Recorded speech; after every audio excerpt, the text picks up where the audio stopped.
Welcome to this Spiritual Fix episode 6, season 2, where today we're going to be talking about crystals, how they are solidified spells, and all the different types of psychic you can be.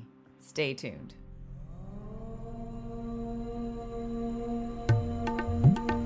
Hypnosis, mindfulness, meditation,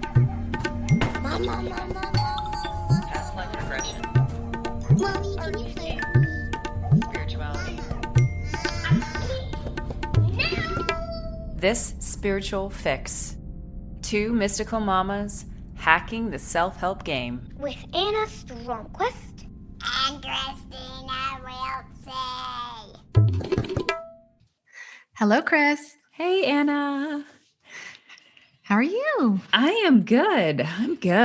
I'm loving the series that we just did. You loved it. I wasn't the biggest fan. It was very cerebral and kind of like more the emotional. But in a way, for anyone who just followed the primal wounds with us, it was good to have a cerebral break. It was. And for me, I like having things, especially the perfections, and the imperfections. Like I've never really I'm not Catholic, but I've never really like been able to jive with the whole like 7 deadly sins. It seems so dramatic and kind of scary, even though I can like see it. I understand that gluttony and greed and envy and vengeance are all bad things, but, and then to have the corresponding virtues that were all just like basically in opposition to the 7 deadly sins. Like, I don't know, that was like before I got into Buddhism, that was like where I kind of latched on to like, these are the things you shouldn't do, or these are the, the characteristics you shouldn't have. And these are the characteristics you should have. But I really liked the Buddhism ones because I felt like, I just feel like they're more accessible. Maybe that's it. Yeah. Nice. Yeah. And I'm excited because after this episode today on crystals, you are leading a series, which will get us back into the raw emotional stuff on the drama triangle. On the drama triangle. Yeah. It's been so interesting to go into this next bit. I think what's fascinating about the drama triangle more than anything is how it interplays with the wounds. I almost feel like the wounds is like the pre-shadow work, like the pre-work in some ways, because like our wounds are always there, but they just choose to rear their heads in different ways. And the drama triangle is usually how they do that. And that's why I think it's such a nice compliment, a shadow work compliment. Like if I see the wound as a piano, the drama triangle are the keys, That's it. That's a wonderful analogy. There you go. I am about to cast a spell. Oh, really? That's other things that's happening. Yes. I have this ritual kit and it's called Road Openers. And I've done it once before, but it's really, really intense. It gives you these cute little kits and they come in these little glass jars and they're from the Modern Mystic shop, which is an Atlanta shop that's full of all things crystals, which we're going to be talking about today, as well as other pieces. And what it does is it basically gives you these really basic instructions. It gives you a stick of Palo Santo and it gives you black and a white candle. And then it gives you like a little piece of parchment paper that you can put your like symbol or talisman on. And then it gives you a essential oil. And so I did this before. You write on the candles themselves. And then while you wait for your like etchings in the candles to go away, you just have to concentrate on the candles and watch them burn. And for someone like me who has ADHD, like I don't care how dedicated I am to like opening my roads, like having to stare at a candle for 90 minutes makes me want to pull my hair out. So I'm going to try it again and see if I can actually do it and just like use it as a meditation thing. It's a meditation. See it as a meditation. I like that. What essential oil was it? It's actually a custom one that they make. It's called a Road Opener essential oil. And I would say I'm smelling it right now.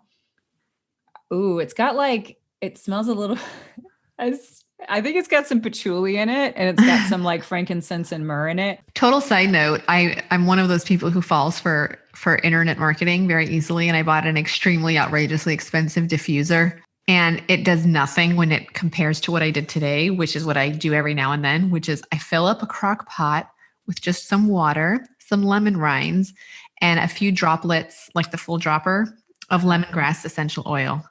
The smell it makes, it fills the whole house with like this clean citrus smell. It's supposed to purify the air too, like not metaphysically, like it's supposed to be an antibacterial. It is amazing. And then I look at my little diffuser in the corner that cost, I will not even mention what I spent on it. And I will not admit it to anyone. And I'm like, with a crock pot and some oil, I can make my house smell amazing. But enough of that. Let's go into the crystals. I'm excited to learn more. Hi, Kristina, co-host of This Spiritual Fix. Has listening to our podcast stirred up something for you with the primal wounds? The good news is you have access, and that is the first step to transforming these wounds.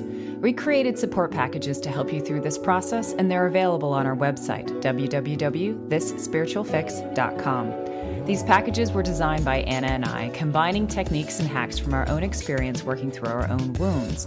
Each packet contains a workbook and 2 meditations, one about forgiving those who have wounded you, including yourself, and one about reprogramming old beliefs. You can buy an individual support package, or for those next level processors, all 5 packets: abandonment, injustice, rejection, betrayal, and humiliation. Available on our website and our shop. About solidifying a spell. Yeah, today we're going to be talking about crystals. And I figure this is a great topic because it is a very entryway sort of experience into spirituality. Crystals are, right? It's a hallmark of the New Age work in which people use crystals in all sorts of different ways, which we'll get into, but for healing and to help with meditation and for protection and for spell casting and all these different things. So a lot of people hold crystals as sacred to their practice. And I want to talk about what crystals have meant to me, but also give you guys some examples of how you can use crystals. What are some crystals that you can use for specific things, as well as some stories that I've heard, like successful stories that I've heard of what people have had when they've used crystals. Like it's kind of a nice episode, and one that we hope will speak to a lot of you out there who can relate to crystals, right? Yeah. Yeah. And I'm a crystal virgin, you could say. So I'm going to be. I love that term. Virgin. I don't have a lot of experience with crystals, so I'm going to be taking on the role, a very honest role, of the inquisitive listener who has zero understanding or knowledge of crystals. Yep. All right. So starting out, I want to tell you guys how I first got into crystals and kind of what has been this really interesting kind of progression in my life of crystals, which is why I even want to cover this at all. So basically, my mother was super into the New Age. And if you guys have been listening last season, most of you will know that my mother passed away when I was 6. But my most vivid memories of my mother are her doing New Age things with crystals. So I live in Atlanta, and we used to go down to Little Five Points back in the 80s. And Little Five Points back then was not what it is today. We'll just say that. It was a little bit rougher. But there was a store called Crystal Blue, which was a New Age store, and it's actually still there today. And we used to go there all the time, and there were just these bins full of crystals, and my mom would get all sorts of new ones, and she would get all sorts of incense, and I loved it so much going there. And it was like I was educating myself, because I feel like we would spend like hours there in kid time. And even before, that was before I knew how to read. And I just absolutely loved the experience of it. So that is how I first got introduced to crystals. But I want to talk to you guys about, in general, what crystals are. This is my interpretation of crystals. I've, in the research leading up to this episode, I've actually read a couple of books on it. And people have a lot of different opinions about what crystals are. I think that science is learning more about crystals as they are. But I'll give you guys a couple examples of how crystals are used in everyday life, how crystals are used in science, and how the New Age or the Now Age or spirituality looks at crystals. So if you grew up with a digital watch, like if you had any of you had a digital watch and it had a little quartz timer, it said something about like powered by quartz, or it had the what was that, Casio watches had quartz crystals in them. Because quartz is one of those crystals that is ubiquitous. It's everywhere, and quartz are actually these amazing time tellers, right? So basically if you put electricity into a quartz crystal, it'll start oscillating. So it'll start repeating, if you want to say, repeating back and forth in exact time for 60 seconds. So as long as it's the right size crystal, that's how you keep time. That's how digital watches keep time, is they basically put power into a crystal, and the crystal tells you how long 60 seconds is. That's fascinating. Yeah. They are starting to store information in crystals. My dad joked with me this morning. He's like, they've been doing that since the 70s when Superman, because in the old Superman, he gets the information from his parents because it's stored in crystals. And I was like, that's sci-fi, Dad. And he's like, yeah, but sci-fi is just people understanding the different possibilities of all the other things that can happen. But science is technology, different types of engineering are actually learning that you can store information in crystals and retrieve it again. And then in terms of what are their physical makeup is that they are combinations of chemicals that exist in a latticed structure. So if you look into sacred geometry, which is an episode that we'll be doing this season as well, they're basically, like, for instance, diamond, right? Diamond is made out of carbon, right? Carbon can also make up graphite, so whatever's in your pencil. It can also make up coal. It can also make up our bodies, but in our bodies, it's combined with hydrogen and all these other elements.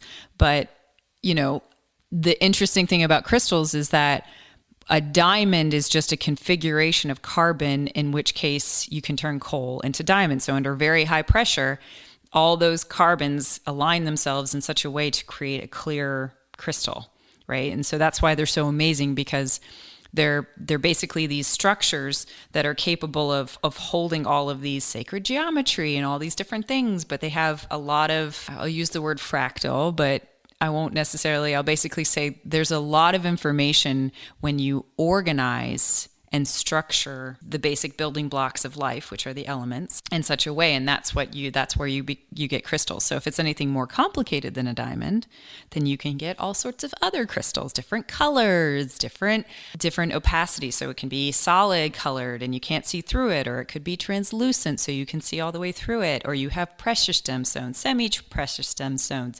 You have petrified wood. You have all sorts of things that qualify as quote unquote crystal, just a whole slew of things that fall into this ubiquitous category of what we're talking about of crystals today. So I'm going to get into the spiritual thing, but Anna, do you have any questions about all of that, about the physical properties? No, not at all. Cool. I'm just over here with my mouth agape, like, wow, I didn't realize that. This is the chemist in me coming out, in case y'all didn't know that, right? Really know your shit. So the way that so when you get into crystal lore, right? So when you're starting to get into the other properties of crystals beyond just this is made up of carbon and rhodium and barium or whatever, it's probably not made up of any of those because some of those are radioactive. But what you start to realize is that if you pick up any crystal book that's in any kind of alternative bookstore, what you're going to find is that they're going to be like, quartz, this is known to amplify this and this and this. This is known to do this. You're going to see amethyst. This is great for healing. This is also very good for making you feel safe. You're going to see black tourmaline, which is very good for protecting you from electromagnetic fields when you wear it. And it can get into this total world in which you're like, oh my God, all these crystals can do all these different things. And so the way that I like to summarize crystals in a spiritual sense is that I believe that crystals are basically solidified spells, right? Uh-huh. So basically the earth had intentions that basically there are codes, maybe. Yeah, they're codes, they're morphogenic fields, which are basically just like fields of information that sit in the world, and you can kind of come across them and be like, oh, now I know how to do this. So basically, like, imagine that there's a place in the earth that needs to cover courage, and there's a place in the earth that, like, there's a little bubble in the earth that needs to cover healing, and then there's another bubble in the earth that needs to cover grounding. And in those bubbles, these crystals form to suit that need, to fill that need. And so they basically become solidified spells that help balance out the earth. I like that. And so when we take them out of the earth, we're able to get that magic, whenever Were they we maybe feel put in the earth for a reason? They should stay there, maybe? Well, you could say that about a lot of things, but at the same time, you could also say that we are on this giant, beautiful crystal rock, and we can use the things that are available to us. I actually just read a book recently in which the Earth itself was a Father Earth. It was set in the future, and Father Earth was continually angry at its children, which were human. It didn't really, it's one of its creations for always taking stuff out of it, always taking its life force away, which included crystals. So interesting you say that. Well, I just was curious if like maybe God or Mother Earth or whoever put those crystals where they were because of some like perfect configurational balance of the universe. Yeah. Because we needed it there. Maybe. Yep. I don't know. I'm just extrapolating. I don't know. Maybe also, back in the day, they used to pick metals and crystals off the ground. There are too many people now to do that, and so they go into the earth to find it. Yeah. So it's kind of one of those things where you're like, maybe they were on the ground because we were meant to pick them up and use them as magic. Maybe. I don't know. Well, nothing can happen that shouldn't be happening. I mean, whatever's supposed to happen is happening, so we can assume it's all okay. Yeah.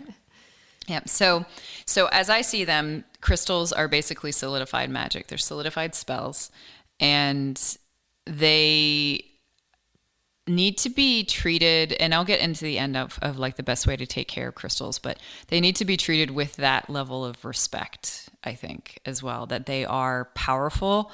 And some of them you can kind of treat like, you may pick it up and you'd be like, I don't feel anything when I do this. It's just a rock.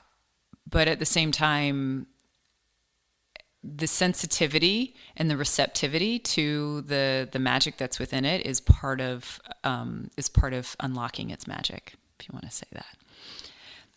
So before I get into all the different things that crystals can do in particular, I want to talk about two kind of categories of psychic or intuitive like powers, basically, is the way, or effects on the world. This is going to actually dovetail really well into what Anna's going to be talking about in the next couple of weeks. Because it's basically the way that I think of a lot of, and the way that I try to describe the effect of magic on the world is that you can have basically two different large categories, and then there are things inside of that. So the way that I think of it is that there is a receptive intuition and a projected intuition. Receptive intuition covers reading the way that the world is now, right? So a lot of the things that Anna will be talking about is receptive intuition. Like being a medium means that you can see dead people and you can sense dead people. So you're able to receive information for spirits that have already passed. Divining the future is basically a way of reading a book that already exists. So you're receiving information that exists in the world. So that's other examples of receptive intuition are dowsing, so asking questions of your body or the world around you or your higher support team, doing any sorts of diagnostics, any sorts of fortune telling, stuff like that are all examples of receiving information that exists in the world.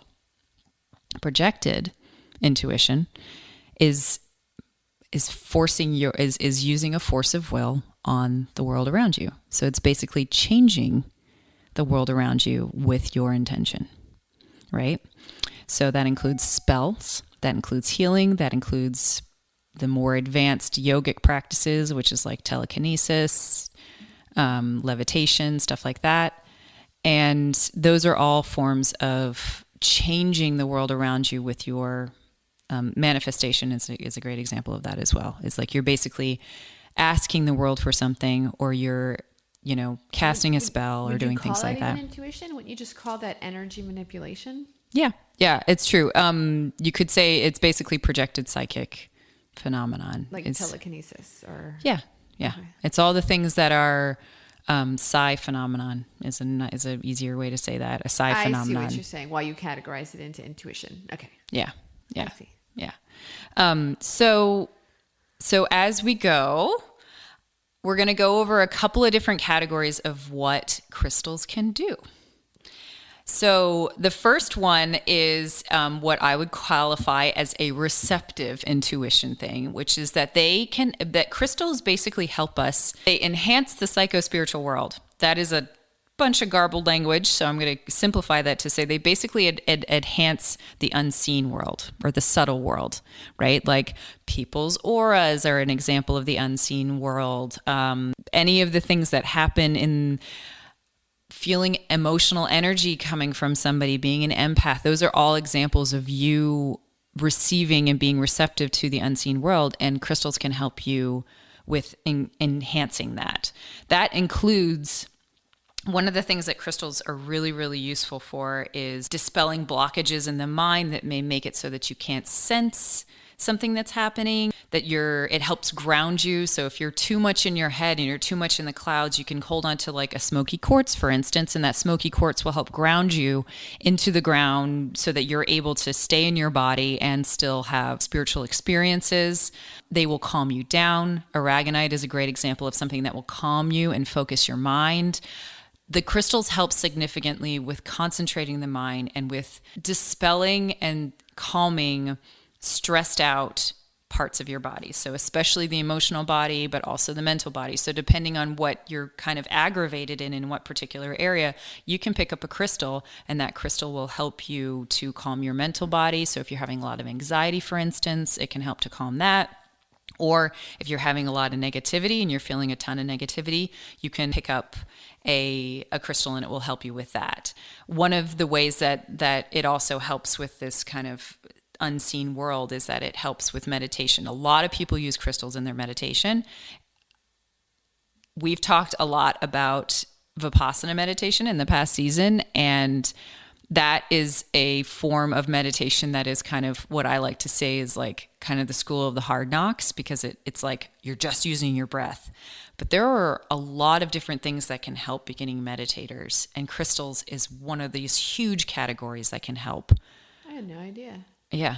So sodalite is a great example. Sodalite is a crystal that transforms the mundane experience of my to-do list into the spiritual during meditation. Sodalite. Yep.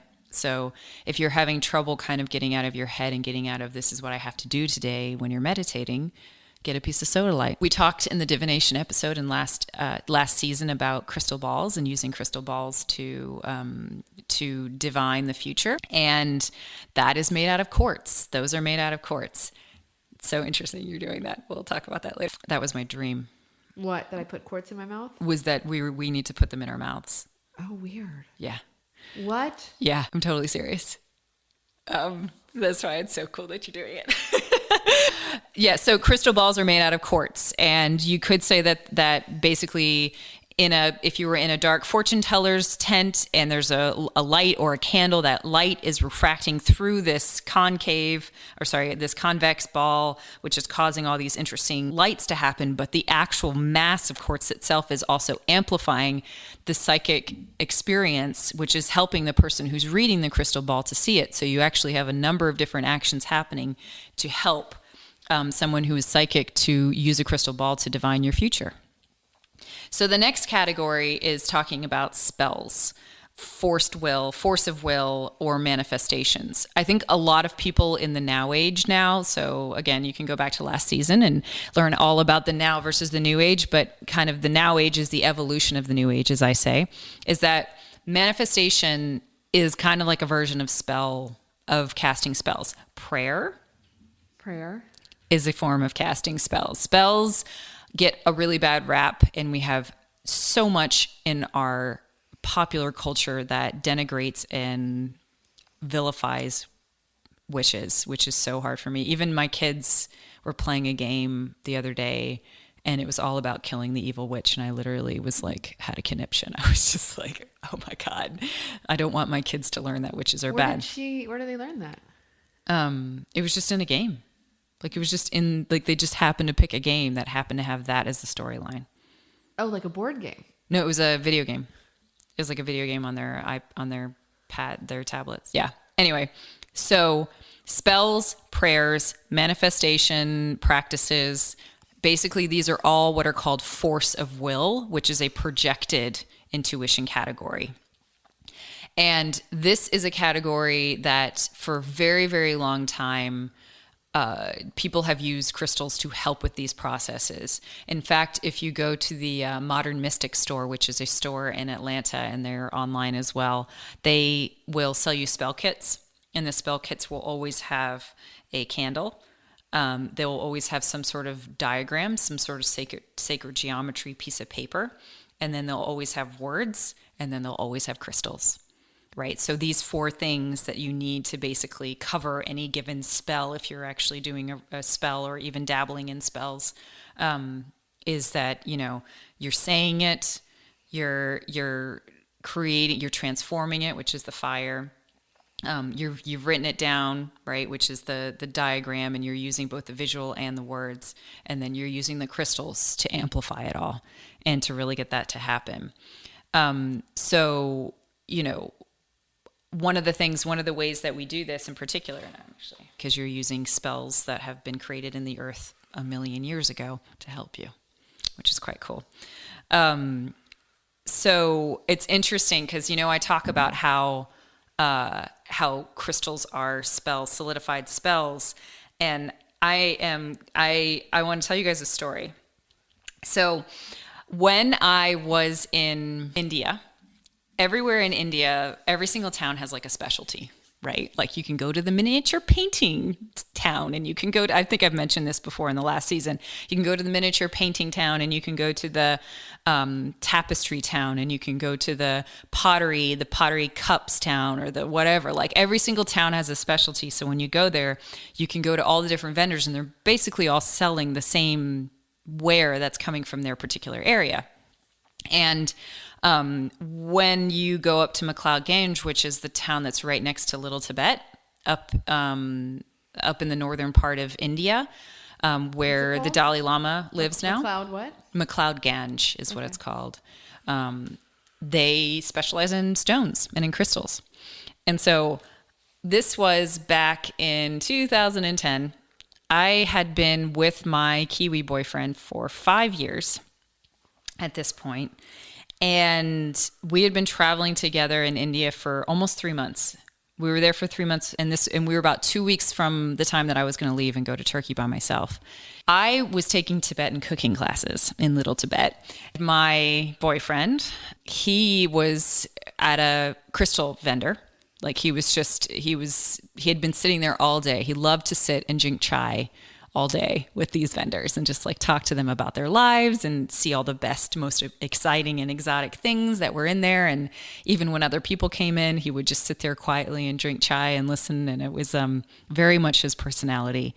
And he was at this crystal store, and I still have a lot of the crystals from the store, actually. I hung on to them, but he decided to pick up a piece of tektite.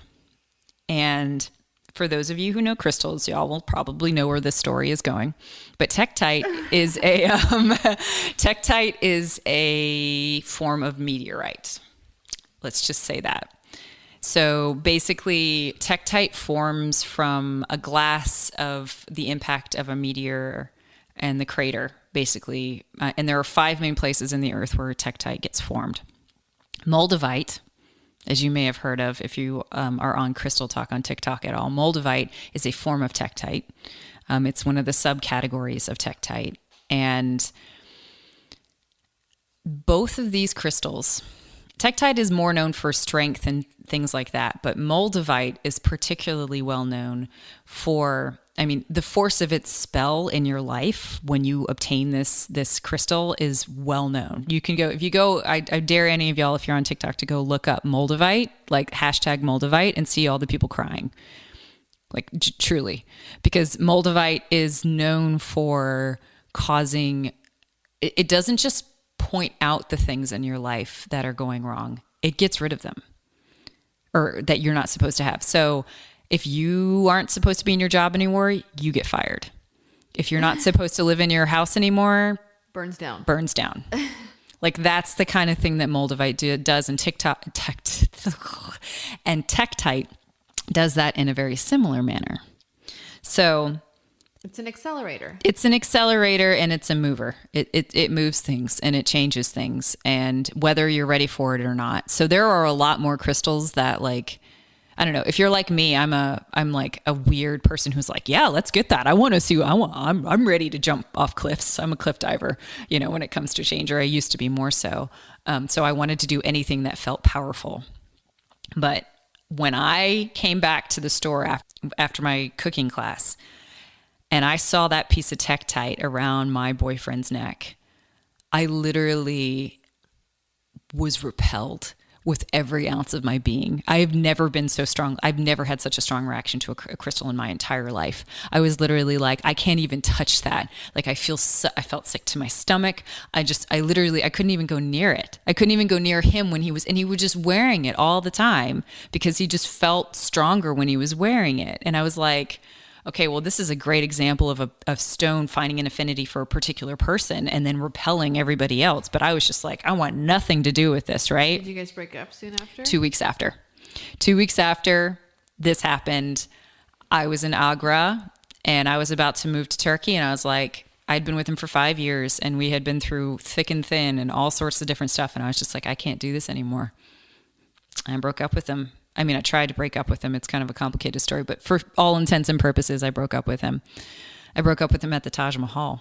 Do you believe the Tektite was responsible? Or was the catalyst? I think it was the catalyst. I 100% think it was the catalyst. And it wasn't until I started researching Tektite and hearing about Moldavite that I was like, I remembered this crystal and how like crazy it was for me. So that story, you can draw whatever conclusion you want from it, but it's very interesting. Actually, it's funny because it is funny that I broke up with him in Agra, because if anyone has ever seen pictures of or been to the Taj Mahal is not at all impressive from far away. Like yes, it's impressive, but compared to the entirety of the Taj Mahal is inlaid with lapis lazuli and like all sorts of semi-precious and precious stones. So when you go up to the Taj Mahal, it is the most intricately beautiful thing, and it is all over it. It is the most incredible thing you've ever seen, but you have to be like a foot away from it to be able to actually appreciate how much detail is in that. And the entire thing is a giant crystal, basically vortex. But I feel like the Taj Mahal has bad juju.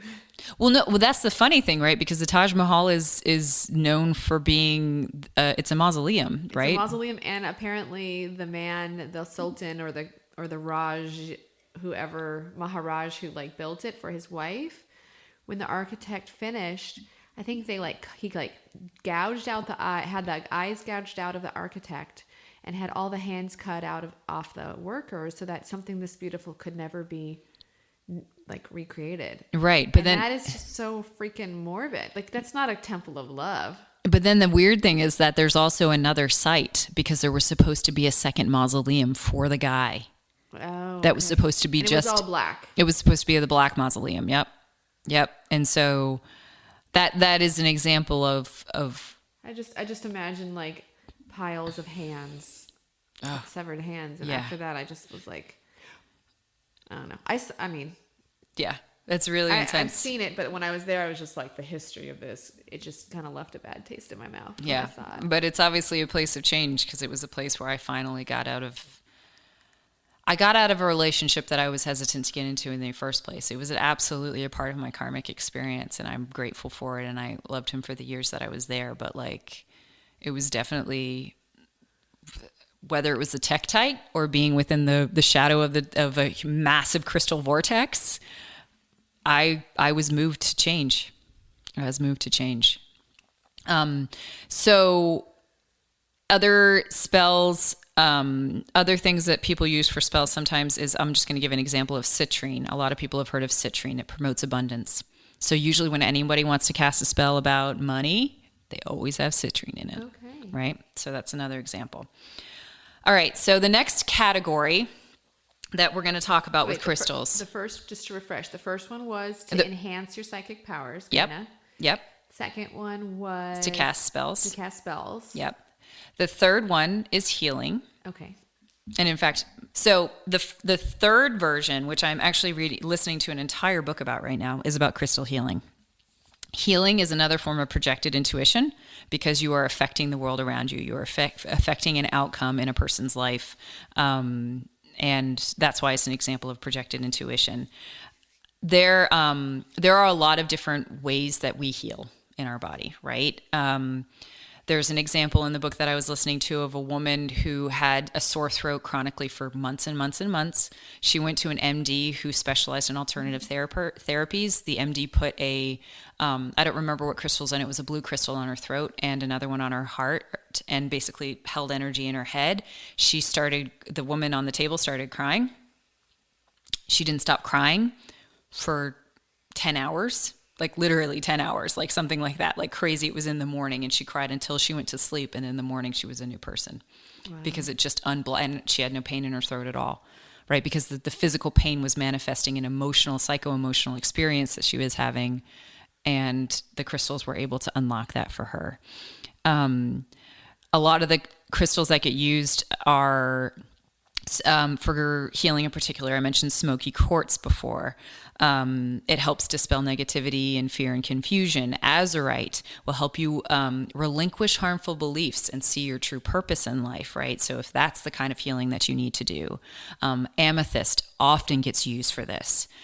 A lot of crystals with magnetic properties. So hematite is a great example. It acts just like a magnet, but anything that has even a remote magnetic thing will often be used for healing because they're very good for emotional issues. Because the way I see it and the way that other people see it as well is that the emotional body is governed by your magnetic field, your mental body by your electric field. Okay, that makes sense. Yeah. And so by utilizing crystals that have magnetic properties, you're able to affect the emotional body in a particular way. The emotion code, if any of you guys have read that, is entirely based on using magnets to release stuck emotions in your body. That's just any magnet. That's not a crystal. That's necessarily a magnet. Turquoise is known to regenerate damaged tissues, right? It's a great example of that. So I want to tell you guys a particular healing story. And this is one that's ongoing, but so as I mentioned before, my mother passed away from cancer when I was 6, and she was in the hospital for about 6 days. And I wasn't a party to any of this because I was so young at the time, but she was in the hospital for about 6 days, and she went into a coma for the last 3 days. And I think she may have woken up just before she passed away. But my mother was into all of these different new age things. And when she was passing, all of her friends were surrounding her, right? So all of her friends she was an actress, so all of her friends from the theater and all of her friends, her best friend, were all around her. And she had crystals on all of the main chakra points of her body. And she had a piece of kyanite in particular, which is pink, that she had. It's relatively rare, and it was a big piece of it. And it was something that my mom had saved up a lot of money to buy, and it was sitting on her heart when she passed away. And there were crystals throughout the rest of it. And the fascinating thing about this was the first one that came back to me. People just started sending me these crystals out of the blue a couple of years ago. And the first one that came back was the kyanite that had been on her heart when she passed away.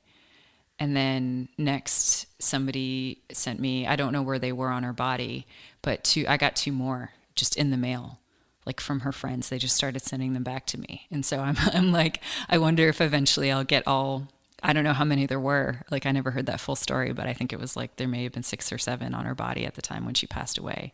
And I almost think of them as like, as I heal all the things with my mom, then maybe all of them will eventually make their way back to me. So that she can be a full person as she was when she passed and like be restored. So death is a form of healing. It's a form of transition. So yeah. And then the last one is protection. And I want to talk about this one in particular because I have a funny story about it. Okay. We've done enhancing psychic, we've done casting spells, we've done healing, and now we're going to do protection. And I want to tell you guys first a couple of different crystals that you can use for protection. Calcite is one that gets used a lot by practitioners who are casting spells. Tourmaline is a great example of, especially black tourmaline I mentioned before, is really good for protecting from technology and electromagnetic fields. Turquoise is also really good for protection. Onyx is very good for protection and for grounding. If you pick up any book, you're going to be able to see like really, really detailed things beyond just this is good for protection or good things. So I would recommend, if this is interesting to you, to get a crystal Bible and really go and look at the specifics for things. Anything by Judy Hall is a great example of that. But I want to tell you guys this story. So whenever I travel anywhere, being a medium and a psychic, it's often very difficult for me to go to sleep the first night because everything that is in the building, like every single entity that's in the building, will want to say hi. And so I will normally have the craziest dreams that you can ever imagine, especially if it's an old place or if it's somebody else's house or there's a lot of emotional energy in the house. Like I will literally just like, it tends to be very, very overwhelming for me. And I work for a company that's in Brighton, England, and Brighton is obviously a very old town in England. And there was a conference in town when I was going. I normally stayed at this one hotel that was relatively new, and I knew it well enough that whenever I stayed there, I was like, I'm good. Like, there's nothing that bad. But this time, there was a conference in town, so I couldn't get a hotel in that room. So I had to stay in the Old Ship Inn, also called by anyone who worked for my company the Old Shit Inn, because it was scary as fuck. Like it was so haunted, and anybody and a lot of the people in my company somehow are psychic or are inclined that way.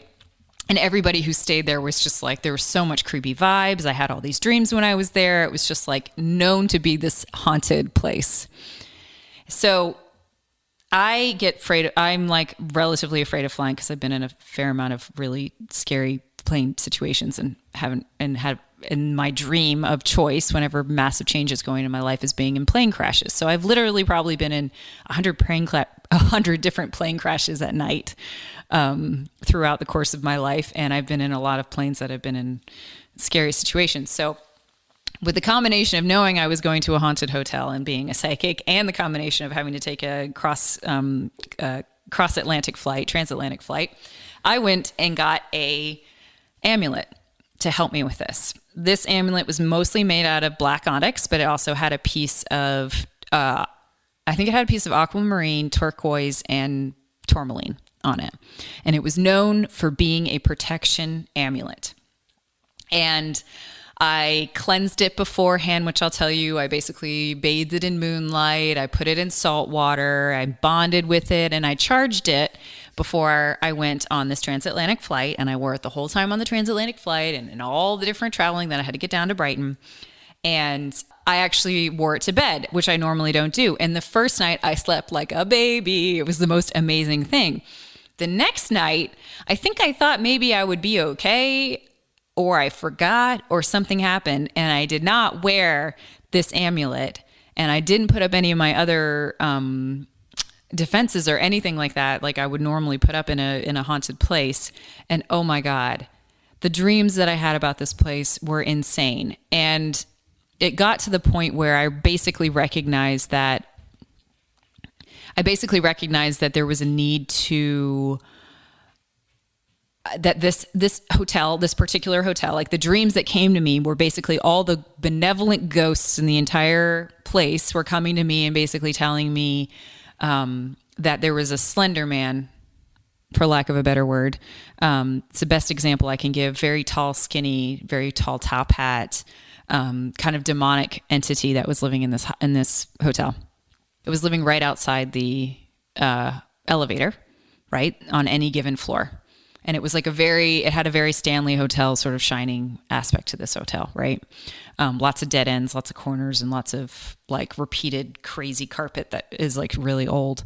And so basically what ended up happening was that on the nights that I really needed sleep, I would put the tourmaline on. I would put my amulet on, and I would be able to sleep like a baby. But once they got into me, I kind of recognized that I needed to do whatever I needed to do to clear the place. And so it was very interesting because the solution had to do with the crystal. The problem is that this particular entity had been in this hotel for hundreds and hundreds and hundreds of years, and all of the spirits around it basically had created a vortex around itself, right? So like all of the spirits that whenever I'm in Brighton, I always open a portal to let spirits travel through, because to me it's just my duty as being able to do that and being able to have that ability. But most of them were stuck in this place, right? Most of the spirits were stuck around this kind of vortex of this really demonic, scary creature. And what I noticed was, first I tried to take him out, right? Like not take him out as in like violently, but I tried to basically call on all of my guides and all the things that are necessary to pull it out. But what I recognized was that I couldn't just pull him out without disturbing a massive shift in balance that had come to be settled in all the years of having this demonic entity there. So I had to replace him with a giant black onyx. So what I did was that I had I basically created a black crystal that exists now in the etheric, which is like the imagination or the higher realms, like the overlay that happens on the physical world. I had to put up a black onyx to basically replace the demonic entity that was in that hotel. And after that, I was able to sleep without the amulet. That's a crazy story, right? Have I ever told you that story? Anna's thinking, oh my God, our first time listeners are going to be like... Yeah, I'm just like, I don't know how this... Just kidding. Anna's always checking me. She's a projector, and she's always checking me for the fact that people are like going to not like stuff. Well, no, I just think it's confusing to people that you used a crystal to heal the ghost, but you didn't use a real crystal, you used an etheric crystal. Well, it's just a spell, right? That's the whole thing. I mean, it's a great question because, but that's the thing. It is just a spell in the sense that, if I know onyx, if I know that particular crystal, and I have a physical version of it, there's no reason that if I call upon all the people, I can't create another version, because I can't really very well put a physical crystal in the middle of the lobby of a hotel, right? So I had to do it in the only way I could. Sometimes you just have to improvise those things in weird ways. And we're to it. So much for gently putting you guys into the weirdness of our seasons here. But this is what we're all about here at The Spiritual Fix, is being honest with who we are and the experiences that we have. I do like it. It reminds me of the story when my husband and his circle of friends, one of them had a heart condition. And the main leader of their friendship said that she was cursed, and in order to lift the curse, he had to get 3 archbishops to remove the curse, something like this, something very difficult to do. He needed 3, whatever the criteria was super hard, and everyone was brainstorming on this group thread how they were going to do it. I remember just being like, let's just all get together and imagine it happening and it'll work. And I was shot down by him. I remember thinking, no, if the curse exists on the etheric, why can't we create 3 archbishops on the etheric to remove it? It's totally valid. I thought it was valid. Yeah. No, I think it's totally valid. I think it's a matter of whether or not the people who have to have the curse lifted from them believe it. Right. Well, in the end, she's alive and well many years later because they did whatever it was that he said they needed to do, and her heart is fine, to my knowledge. Yeah. Yeah. I mean, but that's the case, actually. We're definitely not going to cover exorcisms today, but there is a lot of theater sometimes with this stuff, and that has a lot to do with people needing to believe that they're seeing something change. Yeah. Yeah. So last thing, what do you do when you get a crystal? How do you take care of a crystal? What are the best types of crystals? First, we're going to talk about quality. It's always better to get a natural stone that hasn't been modified by irradiation or heat or dyed. They can be really pretty, but you kind of don't know what they're going to do. Like the spell has been modified. We'll just think of it that way. The spell that exists within the crystal has been modified to a certain extent. So you don't know if it's going to do, it's unpredictable as to what it could end up doing. It could do something that you don't expect it to. The same with man-made ones. I mean, think about the earth creating a crystal from a spell, and then think about a man in a factory pushing a button. What the hell spell is in that crystal? Right. Like, that's what I want to know. I'm really glad that there aren't things like blood diamonds. I'm really glad. I don't want blood diamonds to be around. And I think that if people are going to use diamonds in particular for engagement rings, then let's not pull them out of the earth. I am, and if they're in areas where conflict, like if they're conflict diamonds or anything like that, there should absolutely be no preference to that. But obviously practitioners, there are plenty of diamonds that are from places in which you can not have to get conflict diamonds or conflict anything, or you don't have to exploit workers, or you don't have to do all these other things in order to get crystals that are naturally derived. What you do when you get a crystal, the first thing you need to do is cleanse it. Other than things like selenite. Selenite is water soluble, so do not put it in water. Selenite is a very common one, though, that people use as an amplifier. But what you need to do is you need to cleanse it. So you can physically cleanse it with soap and water, even if you want to. And then basically cleansing it and purifying it are very similar, in which you will, I usually once a year, I put all of my crystals into a saltwater bath and I leave it out in the moonlight under the full moon. And what that does is it charges it both cleanses them, purifies them, and charges them with whatever is necessary. The last thing you need to do is you need to bond with it. And the way that you bond with it is that you basically, you can meditate on it with it in your hands and really kind of try and form a relationship and recognize all its different facets and all its different colors. And the other thing you can do was the dream that I had the other night, which Anna naturally did, which is to actually put the crystal into your mouth. And what that does. And just for our listeners, while she's before this episode started, she gave me a crystal as a gift. And while she's been talking, I've been putting it in my mouth without knowing your dream. Mm-hmm. Yep. Validation.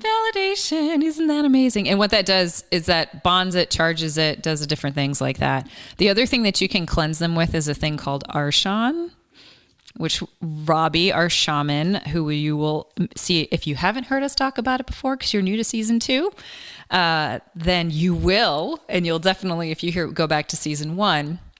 But Arshan is basically a collection of a number of different herbs and crystals that gets buried in the ground for an entire year. Crystals, herbs.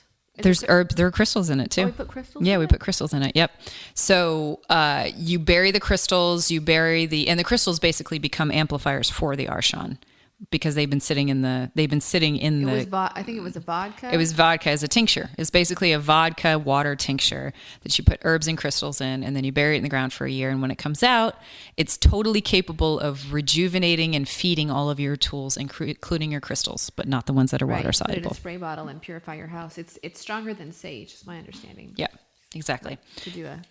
So that's a really fun thing to do because then you get to find the jar after a year, which Anna and I did last September. We were trying to find these 2 jars that we had dug up a year before, and we found them. We found them eventually. But yeah, so any last questions you have, Anna? No. All right. Thank you. Thank you. Thank you for listening to this episode of This Spiritual Fic. Please write us a review on iTunes or rate us. It helps people find us. Have a great day. And remember, Humility, gratitude, acceptance. Done. Hey there, Kristina Wiltsey here. Did y'all know that I am also a psychic intuitive healer? Yes, I hold sessions with people, which you can book on my website at chriswiltsey.com. In these sessions, we cover anything from breaking old contracts to traveling to other dimensions to doing whatever really fits your soul at that moment and makes it grow to the next level. Or if you prefer a little something different, I have a Patreon page. And if you become one of my patrons, you get an energetic release every single day. That's right, every single day. So if you want to learn more or you're interested, go to my website, chriswiltsey.com. Thanks so much and enjoy the rest of the episode.